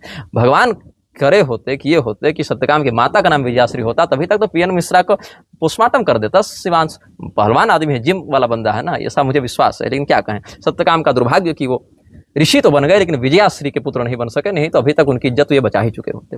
अच्छा, युक्तेश्वरानंद सरस्वती ने कितना बढ़िया पॉलिटिक्स खेला हमारे साथ। हमारे अधिवक्ता जब उनसे मिलने गए इस विषय में, तो उन्होंने आउट ऑफ द टर्न जाकर गलत समय में असमय आए हैं हमारे अधिवक्ता को पूरा सम्मान स्नेह प्रेम दिया, समय दिया, मंच पर उनसे संवाद किया, आधा 1 घंटा पूरा समय दिया। और हमने छत्तीसगढ़ के शाकद्वीपियों को कहा था कि क्योंकि वहाँ शंकराचार्य जी के लगभग शिष्य हैं, तो हमने कहा था कि हम शंकराचार्य जी के सम्मान के लिए, शांकर सिद्धांत के सम्मान के लिए लड़ रहे थे, आप लोग वहाँ भी चुप रहे। और अब शाकद्वीपियों की बात आ गई, वहाँ भी आप लोग चुप हैं, तो अगर चुप रहेंगे तो माता के भ्रूण खाने का पाप लगेगा। ये हम उन लोगों को कह रहे थे। उड़ता तीर अपने ऊपर ले लिया किसने? स्वामी युक्तेश्वरानंद सरस्वती ने, कि हमको माता भ्रूण खाने वाला कहा गया है, जबकि हमने उनको उस समय भी बताया। पूरा वीडियो आप देखेंगे तो विषय भी स्पष्ट होगा। उनके चेला है पुष्कल द्विवेदी, उनसे हमने संदेश भी भिजवाया, लेकिन उनको शुरू से ही नहीं मानना था। उनको वही संदीप देव प्यारा है ना, जो स्वामी स्वरूपानंद सरस्वती को ईसाई मिशनरी के एजेंट कहता था। उनको वही PN मिश्र प्यारा है, जिस PN मिश्र ने RSS विहिप को राम मंदिर का श्रेय दिया। उनको वही अंजलि शुक्ला प्यारी है, जो रोज आज गाली दे रही है, लेकिन कम से कम हमारा विरोध कर रही थी। तो विषय न सत्यकाम के सम्मान का था, न शाकद्वीपियों के सम्मान का था, न उनके गुरु जी के सम्मान का था, न विषय शास्त्र के वर्णाश्रम का था। विषय करपात्री स्वामी को नकली शंकराचार्य की फैक्ट्री कहने वाले वकील की गुलामी करने का विषय है। स्वरूपानंद सरस्वती जी को ईसाई मिशनरी कहने वाले पत्रकार की गुलामी का विषय है। और युक्तेश्वरानंद सरस्वती को स्वयं जो है सो 10 गालियां रोज देने वाले अंजलि शुक्ला के सम्मान का विषय, क्योंकि कम से कम इन तीनों ने निग्रहाचार्य का विरोध किया। ये उनकी कुटिलता हमें स्पष्ट हो गई। अब बात ऐसी है कि अच्छा, एक बात और है, वासुदेवानंद के विषय में हम कहें, सरकार से आप कैसे लड़ लीजिएगा, जीत लीजिएगा, उसको जिसको जो नाम देना है वो दे देगी, जिसको जो करना है कर देगी। कैसे? इन्होंने एक बात कही थी अमन चोपड़ा वाले इंटरव्यू में कि 2 शंकराचार्यों के प्रतिनिधि थे, एक सदानंद सरस्वती जी, एक दक्षिण वाले श्रृंगेरी वाले, और कांची वाले के जो आए थे अलग मामले में, उनको पुरी वाला समझ लिया गया था। तो कांची शंकराचार्य जी से जब हम स्कंदगिरी में मिले थे, तो उन्होंने व्यक्तिगत रूप से लगभग हमारी आधे घंटे उनसे व्यक्तिगत चर्चा हुई थी। उन्होंने कहा था कि हम युक्तेश्वरानंद सरस्वती शंकराचार्य नहीं मानते। हमने पूछा क्यों? तो फिर उन्होंने कहा कि चूंकि उनके गुरुजी 2 गद्दी पर एक साथ बैठे थे, तो 2 गद्दी पर एक साथ बैठना हमारी दृष्टि में समुचित नहीं है, इसलिए हम नहीं मानते। तो कहा ठीक है, और फिर किसको मानते हैं? तो कहा कि वासुदेवानंद सरस्वती को मानते हैं। तो हमने वासुदेवानंद सरस्वती का भी विरोध किया कि भाई वो तो विदेशगामी है और इस प्रकार से बातें हैं, और अन्य किसी पीठ का उनको समर्थन भी नहीं है, और आचरण भी वैसा उनका नहीं है, ज्ञान भी वैसा नहीं है। तो बात ऐसी थी कुल मिलाकर कि चूंकि कांची शंकराचार्य के नजदीकी RSS से है बहुत स्पष्ट और खुले रूप से, और वासुदेवानंद की भी, तो दोनों एक दूसरे का मौन समर्थन ऐसे कर दिया करते हैं, कई बार तो ओपन भी कर दिया करते हैं। तो कुल मिला के अविमुक्तेश्वरानंद सरस्वती ने यह कहा कि 2 का हमें समर्थन था, तीसरे का हमें आवश्यकता नहीं थी, इसलिए हम गए नहीं, जबकि ये बात भी पूरी अच्छी नहीं है। तो उन्होंने कहा कि अप्रोच नहीं किया गया, जो एफिडेविट था पूरी शंकराचार्य जी का कि अप्रोच नहीं किया गया, इसीलिए हम कुछ नहीं कहे हैं अपने विषय से, अपने ओर से। तो ये बात भी आधी सच है, क्योंकि अप्रोच नहीं किया गया तो वो बात तो ठीक है। अप्रोच क्यों नहीं किया गया इसके विषय में आप जाने, सदानंद सरस्वती जी गुरु भाई हैं, वो विरोध करेंगे नहीं, और ये जो दक्षिण वाले उन्होंने अभिषेक किया तो वो तो विरोध करेंगे ही नहीं। तो 2 तो ऐसे ही आपके समर्थन हो गए, और बहुमत और अल्पमत की कोई बात है ही नहीं। शांकर मठामना में कहीं बहुमत अल्पमत की बात नहीं कि 2 समर्थन करें 1 न करें, ऐसी कोई बात नहीं है। अच्छा, अगर ये भी हम लोक व्यवहार में ग्रहण कर लें ये बात, तो लोक व्यवहार में ये बात इसीलिए भी मान्य नहीं है क्योंकि पूरी शंकराचार्य जी ने पत्रकार वार्ता में कई बार सार्वजनिक रूप से कहा है, विशेष करके कवर्धा इत्यादि में भी, कि अविमुक्तेश्वरानंद सरस्वती को मैं शंकराचार्य नहीं मानता हूं। तो अगर समर्थन नहीं किया अप्रोच नहीं होने के कारण, तो जब अप्रोच किया गया मीडिया के द्वारा तो विरोध तो किया उन्होंने, तो आपको ये बात निष्ठा से कहनी चाहिए थी कि हाँ वो समर्थन में नहीं है, वो विरोध में है, ये कहना था। लेकिन अगर वो कह देते पत्रकार के सामने ऐसा, उन्हीं का पक्ष कमजोर होता कि ये निर्विवाद नहीं है। तो इसीलिए ये समस्या जो है कि 2 पीठों का समर्थन है ज्योतिष पीठ के वर्तमान अविमुक्तेश्वरानंद सरस्वती जी को, लेकिन एक का विरोध है। और अगर विरोध नहीं है तो पूरी शंकराचार्य जी फिर कहें कि हम विरोध में नहीं, हाँ समर्थन नहीं करेंगे अलग बात है, विरोध में भी नहीं है। इसकी पुष्टि ऐसे होती है कि उड़िया बाबा ट्रस्ट में वासुदेवानंद के साथ पूरी शंकराचार्य जी हैं, और राम मंदिर ट्रस्ट में वासुदेवानंद को बिना किसी शंकराचार्य के समर्थन के सरकार ने बैठा कर रखा हुआ है। तो सरकार ने बैठा कर रखा है तब जब आपको कोई शंकरपीठ समर्थन नहीं कर रही, और किसी भी कोर्ट ऑफ लॉ में आपको डिग्री नहीं मिली है, लोअर कोर्ट से लेकर सुप्रीम कोर्ट तक कहीं भी आप अपना पक्ष शास्त्र के दृष्टिकोण से या परंपरा के दृष्टिकोण से स्थापित करने में सफल नहीं हुए हैं। इसके बाद भी निरंजन देव तीर्थ जी का समर्थन जिन माधवाश्रम जी को था, उनको नहीं मानते पूरी शंकराचार्य, अपने ही गुरु के द्वारा मानित शंकराचार्य को मानेंगे नहीं।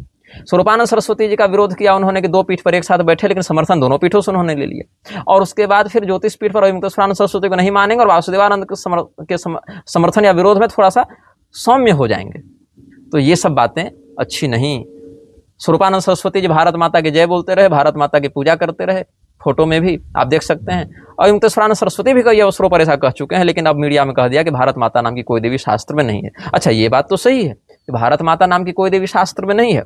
ये तो बंकिम चंद्र चटर्जी ने उधर जो जर्मनिया, कोलंबिया, मदर रसिया, ब्रिटानिया थी, वहां से प्रेरणा लेकर लिख दिया। और चूंकि भारत में आप विदेशी देवता को स्थापित नहीं कर सकते थे तो तम दुर्गा दश प्रहरणी, दशायुध प्रहरणी, ये सब बातें लिख दी दुर्गा जी। लेकिन केवल सिंह पर बैठा देने से, त्रिशूल पकड़ा देने से कोई स्त्री छवि दुर्गा बन जाती है, ऐसी बात नहीं है।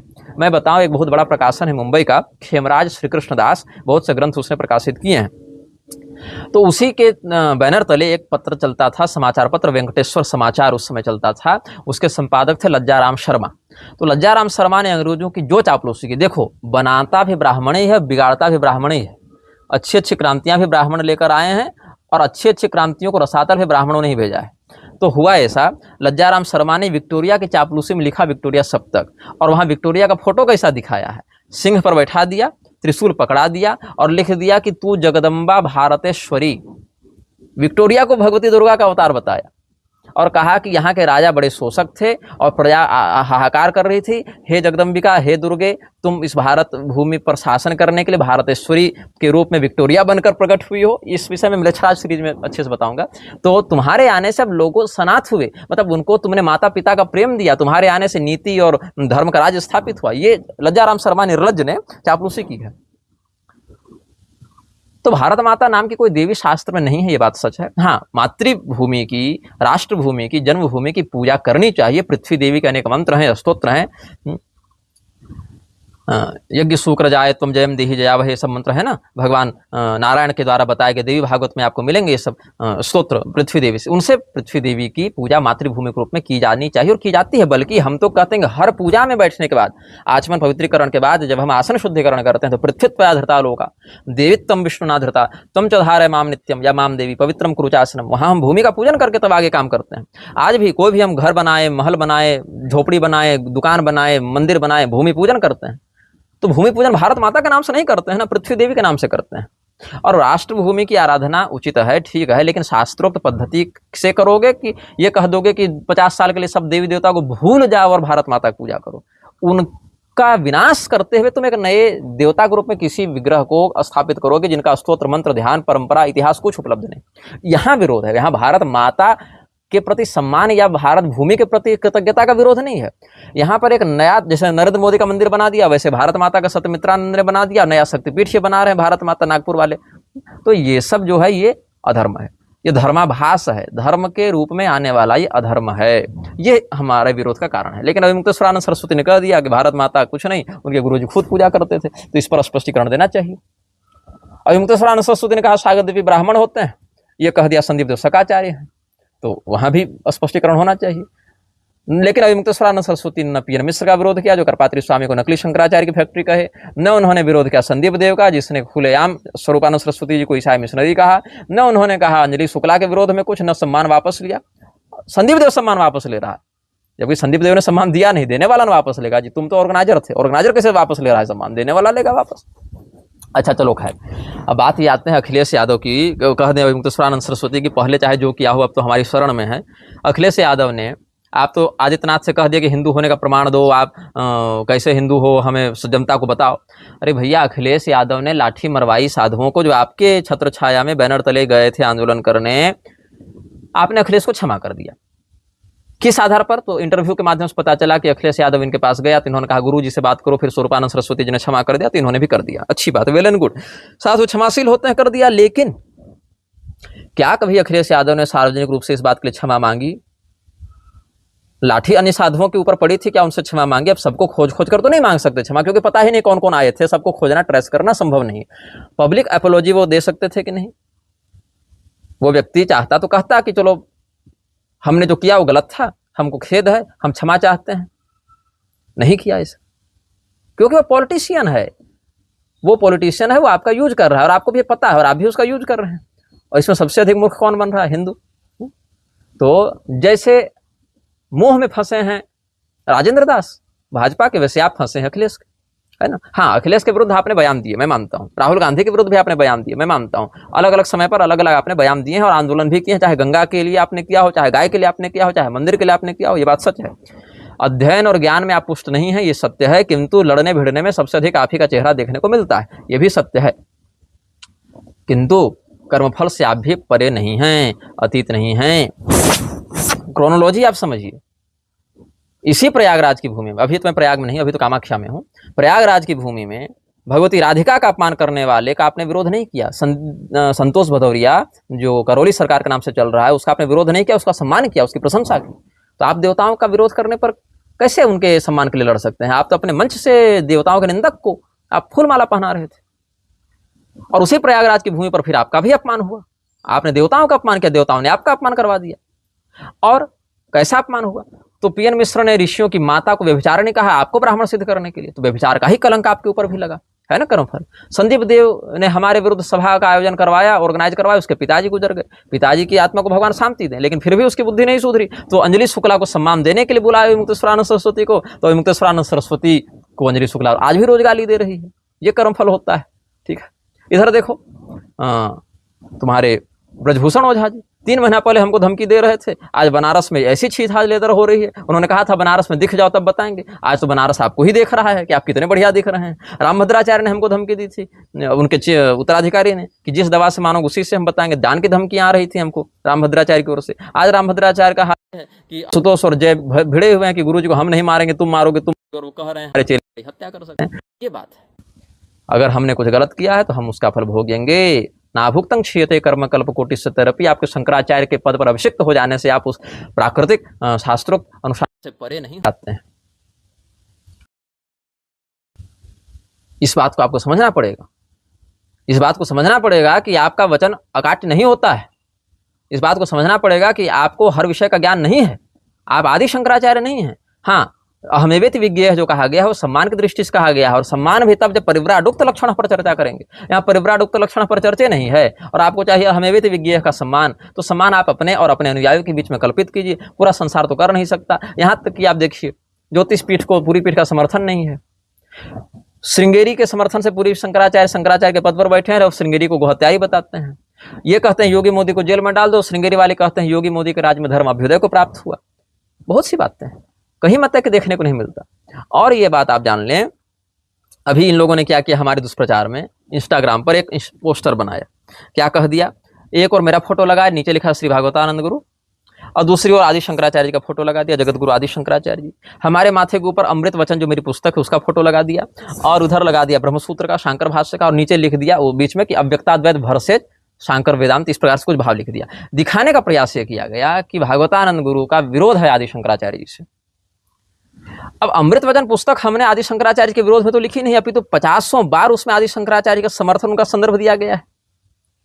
और ब्रह्मसूत्र के खंडन में हमने कुछ भी नहीं लिखा आदि शंकराचार्य जी का, बल्कि शांकर भाष्य का कई बार, शारीरक भाष्य का कई बार हमने संदर्भ दिया है, कथा में हो चाहे लेखन में हो। तो विरोध क्यों दिखाया गया? ताकि समाज में भ्रम उत्पन्न किया जा सके कि हम आदि शंकराचार्य का विरोध कर रहे हैं। अच्छा, उसके बाद ही अव्यक्ताद्वैत का एक खंडन करने चले। ये प्रतिभा बड़ी है इन नालायकों की। हमने निग्रह प्रवेशिका अभी तक छापी नहीं है, अभी लेखन चल ही रहा है। आज भी मैंने 3-4 घंटे लेखन की, लेकिन शिवांश ने निग्रह निकासिका पहले निकाल दी। ये ज्ञान अद्भुत है कि जिस ग्रंथ को अभी तक तुमने पढ़ा नहीं, जिस ग्रंथ को हमने स्वयं ही अभी तक पूरी प्रकार से सार्वजनिक 1% भी सार्वजनिक नहीं किया है, उसका तुम खंडन में वीडियो सीरीज निकाल दे रहे हो। अव्यक्ताद्वैत के विषय में हमने अभी तक कुछ ठोस बताया नहीं कि क्या है, किस प्रमाण से क्या है, लेकिन खंडन तुम पहले कर दे रहे हो। अच्छा, जो लोग वास्तव में तुम्हारे ब्रह्मसूत्र का खंडन लिख चुके हैं, ऐसे माध्व संप्रदाय वालों को तुम प्रामाणिक मानते हो। शिवांश माध्व संप्रदाय प्रामाणिक मानता है, जबकि पूरा माध्व संप्रदाय आदि शंकराचार्य जी के खंडन में ही खड़ा है। और वो तो आदि शंकराचार्य जी को शिव जी का अवतार भी नहीं मानते, मणिमान राक्षस का अवतार मानते हैं, लेकिन आज तक शिवांश ने उधर विरोध नहीं किया, उनको प्रामाणिक आचार्य मानता है। हमने शंकराचार्य जी का समर्थन करते हुए माध्वों को, आक्षेपों का खंडन किया, और आदि शंकराचार्य के 50 संदर्भ उसी अमृत वचन पुस्तक में दिए हैं। लेकिन शिवांश या उसके पक्षधरों के लिए, वो लाइक भी कर रहा था उस पोस्ट को, उसके लिए हम स्वयंभू और अप्रामाणिक। इसीलिए मैंने कहा कि साधो यह 2 गलों का देश है ना। तो उसके बाद देखो, उसके बाद ये हाल है कि इसके बाद भी आप चुप रहते, समझ में बात आती। इससे पहले 2 साल पहले यही अव्यक्ताद्वैत वाले में, यही इसी के गुरु भाई और शांकर लोग क्या करते थे, एक साइकिल बनाए थे। मीम साइकिल थी, उसके 2 पैडल थे, एक तरफ अव्यक्ताद्वैत था, एक तरफ विशिष्टाद्वैत, एक तरफ शंकराचार्य का केवलाद्वैत, और कह दिया कि इन दोनों पैडलों के सहारे अव्यक्ताद्वैत चल रहा है। तो उस समय तुमको पता चल गया कि अव्यक्ताद्वैत जो है वो शंकराचार्य और रामानुजाचार्य जी के मिलावट से बना है। ये तुमने कल्पना कर ली। तो अगर शंकराचार्य जी का सिद्धांत भी हमारे लिए ग्राह्य है और रामानुजाचार्य जी का सिद्धांत भी हमारे लिए ग्राह्य है, और वही दोनों हमारी गति के आधार है, तो तुम हमारी गति रोकने वाले कौन होते हो? उन दोनों के समर्थन से हम आगे बढ़ रहे हैं, तो तुम हमें रोकने वाले कौन होते हो? तो या तो उस बात पर टिके जाते तुम, या तो ये कहते कि भागवतानंद ने अव्यक्ताद्वैत नाम से जो बात कही वो शंकराचार्य के विरोध में है। तो तुमको पता कैसे कि विरोध में है? अगर विरोध में होता तो हम शंकराचार्य का खंडन आज तक लिख रहे होते, उनका विरोध कर रहे होते, उन्हीं का समर्थन करके आदि शंकराचार्य के वचनों का संदर्भ दे रहे होते। ये बताओ, इतनी सामान्य बुद्धि इन लोगों में नहीं है। अच्छा, उसके बाद स्तर देखो इन 2 गलों का, कि अगर राजकुमार मिश्र है जिसने एक लड़की को मेरे विरुद्ध खड़ा किया था षड्यंत्र करके, और बाद में उसका षड्यंत्र निष्फल हुआ तो फिर मेरे विरुद्ध और ज्यादा प्रलाप करने लगा, वो लिख रहा है कि भागवतानंद ने ये पोस्टर बनाया है और अपने आप को शंकराचार्य का खंडक बता रहा है। अरे मूर्ख, अगर भाई भागवतानंद मेरे पक्षधर कोई बनाता तो जगत गुरु निग्रहाचार्य शब्द लिखता, लेकिन उसने लिखा नहीं, मतलब तुम्हारे लोगों ने बनाया, पोस्ट तुम्हारे लोगों ने किया, लाइक शिवांश कर रहा है। इतनी बुद्धि इन लोगों की नहीं है, और ये हमारा विरोध करने चलते हैं, हमको एक्सपोज करने चलते हैं ना। तो ये चापलूसी का जो दौर है, इसमें विवेक नहीं लगता। गणेश्वर शास्त्री द्रविड़ को देखो, चापलूसी का ही तो पुरस्कार मिला उनको। जो पद्म पुरस्कार मिला है उनके प्रतिभा के कारण मिला है क्या? प्रतिभा है, विद्वान है, सदाचारी है, ठीक है, लेकिन अगर सत्ता का चापलूस नहीं वो होते ना, तो कभी गणेश्वर शास्त्री द्रविड़ को नहीं मिलता पद्म पुरस्कार। इसीलिए अब देखो, मैं एक बात तुमको बताऊं, भर्तृहरि जी का एक श्लोक बड़ा प्रसिद्ध है, न नटा न विटा न गायना न परद्रोह निबद्ध बुद्धय निपसद्मनि नाम के वयम कुछ भारा न मिता न योषिता। देखो, न हम नट हैं, न तमाशागीर हैं, जादूगर नहीं हैं, न हम नचैये गवैये हैं, न हमें चुगलखोरी आती है, और न हम दूसरे की बर्बादी के लिए राजा के कान भरते हैं, और न बड़े बड़े स्तनों से युक्त हम स्तन भार से झुकी हुई सुंदर स्त्रियां हैं। तो बताओ, राजा हमें महत्व क्यों देगा? राजा के दरबार में हमारी इज्जत क्यों होगी? भाव यह है, कहने का व्यंग्य है, कटाक्ष है, कि राजा के दरबार में अब उन्हीं लोगों की इज्जत होती है, उन्हीं लोगों का सम्मान होता है जो या तो एक्टर एक्ट्रेस हैं, या तो जादूगर तमाशेगर हैं, चापलूस हैं, चुगलखोर हैं, या फिर रमणियां हैं, है ना, जो व्यभिचारिणी स्त्रियां हैं, जो सौंदर्य का प्रदर्शन करके राजा को मोहित करें। ऐसी तो ऐसा क्यों हो गया भाई? तब कहते हैं ऐसा इसीलिए हो गया कि पुरा विद्वत्तासीदुपशमवतां क्लेशहतये गता काले नासो विषय सुख सिद्ध्यै विषयिणाम इदानीं तु प्रेक्ष्य क्षितितलभुजः शास्त्र विमुखा नहो कष्टम सापि प्रतिदिन मधोधः प्रविशति। पहले जो थे शास्त्र कौन पलटते थे? ऐसे लोग जो कष्ट में हैं, संसार से मुक्त होना चाहते हैं, छूटना चाहते हैं संसार से, तो वो लोग चित्त की शांति के लिए शास्त्र पढ़ते थे। उसके बाद जो लोग चित्त की शांति के प्रति नहीं थे अभिप्सु, उनको अपनी विषय इच्छा की सकाम इच्छाओं की पूर्ति करने के लिए शास्त्र पढ़ना पड़ा कि भाई हम अपने अर्थ और काम की संसिद्धि कैसे करें।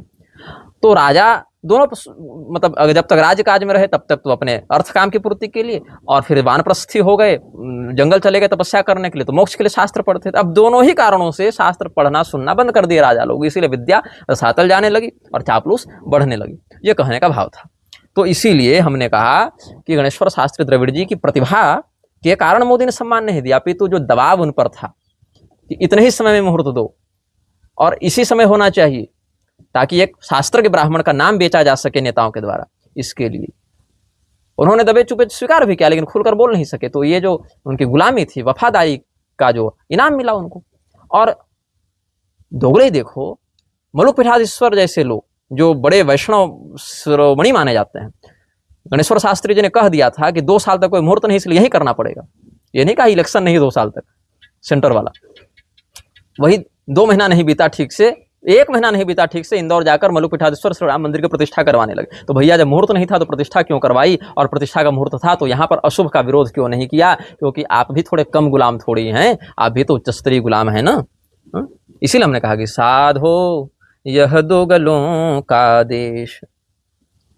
अब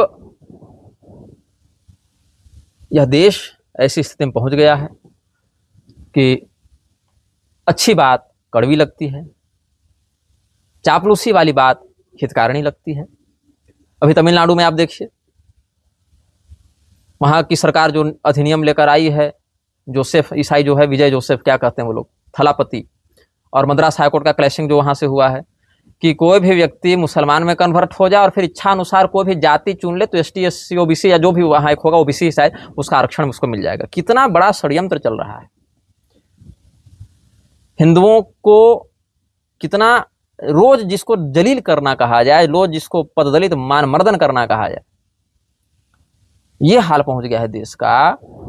और आप उम्मीद लगा के बैठे हैं। अच्छा, हिंदू पूछता है कि लोकतंत्र जब नहीं रहेगा तो आप, जैसे मैं लोकतंत्र का विरोध करता हूं तो कहते हैं लोकतंत्र नहीं रहेगा तो फिर क्या। ये प्रश्न मुसलमान कभी नहीं करता कि लोकतंत्र नहीं रहेगा तो क्या। उसका विजन क्लियर है, उसकी तैयारी पीढ़ियों से क्लियर है। तुम गधे हो, माफ करना, तुम दोगले हो, क्योंकि यह दोगलों का देश। आज एक व्यक्ति ने ऐसे मुझे फोन किया, 20-22 बार फोन कर दिया था उस व्यक्ति ने मेरे मीडिया प्रभारी को, तो अंततः मैं लेखन में ही था। उन्होंने कहा इससे बात कर लीजिए। मैंने कहा क्या बात है? तो कहे राघवाचार्य जी कहे जगत सत्य है, ब्रह्म सत्य है, जगत भी सत्य है। तो क्या वो सही बोल रहे हैं? हमने कहा कि आपका क्या इसमें विरोध है, क्या आपत्ति है? बोले नहीं, ब्रह्म सत्यम जगन मिथ्या होता है। हमने अच्छा, ब्रह्म सत्यम जगन मिथ्या कौन कहे? बोले शंकराचार्य जी कहे। हमने राघवाचार्य जी किसके संप्रदाय के हैं? बोले रामानुजाचार्य जी के, वैष्णव हैं। हमने वैष्णव में कौन वाले? बोले रामानुजाचार्य वाले। हमने हाँ, रामानुजाचार्य जी ने ब्रह्म सत्यम जगन मिथ्या कहा क्या? बोले नहीं। हमने अच्छा, शंकराचार्य जी ने कहा। तो कहाँ से कहा? बोले उपनिषद से कहा। हमने किस उपनिषद से कहा? तो नहीं बता पाए। हमने कहा निरालंबोपनिषद में कहा। अच्छा, निरालंबोपनिषद से कहा तो सही कहा, बिल्कुल सही कहा। लेकिन रामानुजाचार्य जी उस दार्शनिक पक्ष से सहमत नहीं थे। उन्होंने अपना एक अलग दार्शनिक पक्ष दिया और अलग अलग प्रमाण शास्त्रों से दिए। और रामानुजाचार्य जी के उसी सिद्धांत के अनुयायी राघवाचार्य जी हैं, वो अपने अनुसार कहे। तो कहे कि रामानुजाचार्य जी मतलब कोई भी कुछ भी लिख देगा तो मान लेंगे क्या? हमने ठीक है, कोई भी कुछ लिख देगा नहीं मानेंगे, लेकिन जो एक सांप्रदायिक पक्ष के आचार्य हैं उनकी बात तो मानेंगे। और हम ये थोड़े कह रहे हैं आप उनकी बात मान लीजिए, हम तो कह रहे हैं आप शंकराचार्य जी की ही बात मानिए ना। शंकराचार्य जी के पक्ष को आप मानते हैं, तो शंकराचार्य जी के आलोक में जब देखेंगे तो राघवाचार्य जी का पक्ष गलत है, और रामानुजाचार्य जी के पक्ष के आलोक में देखेंगे तो राघवाचार्य का पक्ष इसलिए सही है क्योंकि पंचविध जीव जो है नित्य बद्ध मुक्त केवल मुमुक्षु, इन पंचविध जीवों का अस्तित्व जो है वैकुंठ में या अन्य कर्म प्रारब्ध आदि में वैसा नहीं समझ में आएगा जैसा जगन मिथ्या मान लेने से आपत्ति आ जाएगी, क्योंकि वैकुंठ आदि को भी अनित्य मानना पड़ेगा, तो दार्शनिक पक्ष खंडित होगा। तो बोले शंकराचार्य जी के बाद वालों को हम नहीं मानेंगे। हमने कुछ शंकराचार्य के पूर्ववर्ती का भी उदाहरण दिया, तो कहा उनको भी नहीं मानेंगे, हम केवल शंकराचार्य जी को मानेंगे। हमने कहा ठीक है, शंकराचार्य जी से पहले वाले को आप नहीं मानेंगे, शंकराचार्य जी के बाद वाले को भी आप नहीं मानेंगे, शंकराचार्य जी को मानेंगे, लेकिन ये नहीं पता कि ब्रह्म सत्यम जगन मिथ्या का मूल स्रोत किस उपनिषद से उन्होंने लिया है, और आपको हिसाब हमसे लेना है तो फोन रख दीजिए। यही बात है कि साधो यह दोगलों का देश। मोदी राहुल ममता लालू उद्धव या अखिलेश, नेताजी के तलवे चाटन संतन की भई रेस। साधो यह दो गलों का देश। कटती गाय पिटते साधु, कटती गाय पिटते साधु, देवालय अवशेष। रागी भोगी मठ में बैठे, बना महंथी भेष। साधो यह दो गलों का देश। गई तपस्या भगवत चर्चा, गई तपस्या भगवत चर्चा, दिन भर होत कलेश। गई तपस्या भगवत चर्चा, दिन भर होत कलेश। कहे ये निंदक अब संतन में, कहे ये निंदक अब संतन में, लाज बची नहीं लेस। साधो यह दो गलों का देश। साधो यह दो गलों का देश।